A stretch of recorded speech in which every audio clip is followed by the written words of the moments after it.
Découvrez le secret de la jeunesse éternelle avec Natalia Bekterova. Dans cette vidéo révélatrice, elle dévoile comment la programmation de votre cerveau peut être la clé maîtresse pour une vie plus longue et plus saine. Avez-vous jamais imaginé que le véritable élixir de longévité pourrait résider dans la façon dont vous façonnez vos pensées et vos actions? Natalia nous guide à travers un voyage fascinant, explorant le pouvoir d'un but dans la vie et l'impact des activités intellectuelles non seulement sur notre santé mentale, mais aussi sur leur capacité à prolonger effectivement notre temps sur cette terre. Et ça ne s'arrête pas là. Elle met également en lumière le rôle vital de l'activité physique dans la lutte contre les signes du vieillissement. Préparez-vous à être époustouflé et apprenez comment vous pouvez prendre le contrôle de votre santé et de votre longévité. Ne manquez pas l'occasion de transformer votre demain, regardez maintenant. Ne vous abonnez pas à la chaîne maintenant, je veux d'abord que vous consommiez ce contenu transformateur, et ensuite vous pouvez vous abonner, d'accord?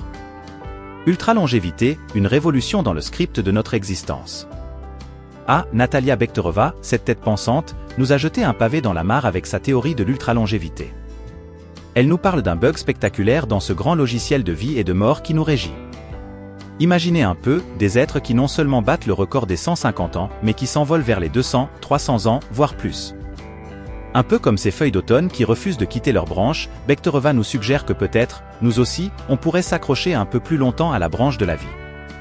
Elle nous a balancé cette idée, et si, à un moment de notre vie, il y avait comme un petit court-circuit dans le programme qui nous fait avancer, nous empêchant de passer à l'étape suivante? C'est comme si notre dernière mise à jour s'était un peu embrouillée, nous permettant de continuer à carburer sans voir le panneau sortir ou approcher. Et si on pouvait bidouiller cette matrice, peut-être qu'on pourrait s'offrir quelques tours de piste supplémentaires. Mais attention, Natalia nous a bien prévenu, bidouiller le système, ça peut avoir des conséquences qu'on n'avait pas vu venir. Elle nous dit que rester jeune d'esprit, viser haut et loin, ça nous garde en piste plus longtemps. Un peu comme si avoir des projets, c'était notre propre source de jeunesse éternelle. L'expérience transformative, quand écrire devient une thérapie miraculeuse. Puis, il y a cette histoire incroyable où Natalia se lance dans l'écriture de son nouveau livre comme on plonge dans une cure de jouvence. Elle nous raconte comment cette gymnastique du cerveau a remis tous ses compteurs à zéro, un vrai bol d'air pour ses fonctions vitales. C'est comme si en poussant son cerveau à la muscu, elle avait trouvé le remède miracle pour rester en forme. Elle nous met en garde, si on laisse notre cerveau en jachère, surtout passé un certain âge, c'est la porte ouverte à toutes les fenêtres. Elle prend l'exemple de quelqu'un qui se contente de suivre le train-train quotidien, métro, boulot, dodo avec un petit bonus télé le soir. Pour Natalia, vivre en pilote automatique, c'est comme laisser son cerveau se ratatiner. Quand on s'embourbe dans le train-train quotidien, on arpente les mêmes vieux sentiers neuronaux, économisant de l'énergie au lieu de forger de nouveaux liens cérébraux. Mais sans défi, le cerveau se retrouve à jeune d'impulsions cruciales, flirtant avec le risque de troubles tant intellectuels que physiques. Comment donc pallier cette carence? Des cobayes d'une recherche plutôt originale se sont vus lancer le pari de tisser des histoires à partir de mots choisis. Cette gymnastique a réveillé de vastes contrées du cerveau, celles qui orchestrent la mémoire, les décisions ou encore le soutien émotionnel. Bekterova en a déduit que, par-delà les joutes intellectuelles, il est primordial de ménager des créneaux pour l'exercice physique, surtout au crépuscule de la vie. Mais ce n'est que le début. Abonnez-vous maintenant à notre chaîne et faites partie d'une communauté exclusive qui est toujours une longueur d'avance. Au fil de ces explorations, Bekterova a mis en lumière ce lien indéfectible entre le cerveau et l'ensemble du corps.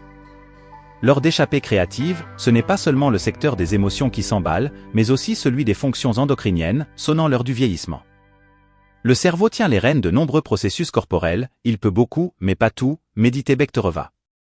Elle a remarqué que les têtes bien faites ont souvent une longueur d'avance en matière de longévité comparée à leurs homologues moins investis.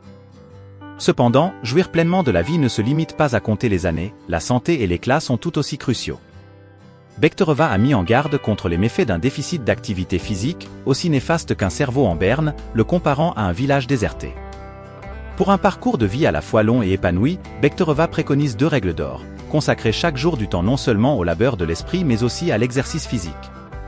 Ces recherches appuient cette doctrine, révélant qu'à peine 20 minutes de sport quotidien peuvent dynamiser la neuroplasticité cérébrale, tissant de nouvelles connexions neurales. L'idéal, donc, serait de cultiver dès le plus jeune âge un équilibre entre les activités mentales et physiques, un peu comme cogiter en faisant des balles au tennis. Bekterova en était convaincue, c'est le secret d'une vie non seulement prolongée, mais aussi riche et joyeuse. En clôture, on tient à souligner combien ta voix compte pour nous. Chaque retour de ta part est un trésor, et ensemble, on fait de cet espace un havre d'inspiration, de sagesse, de paix, de bonheur et de joie pour toi et les tiens.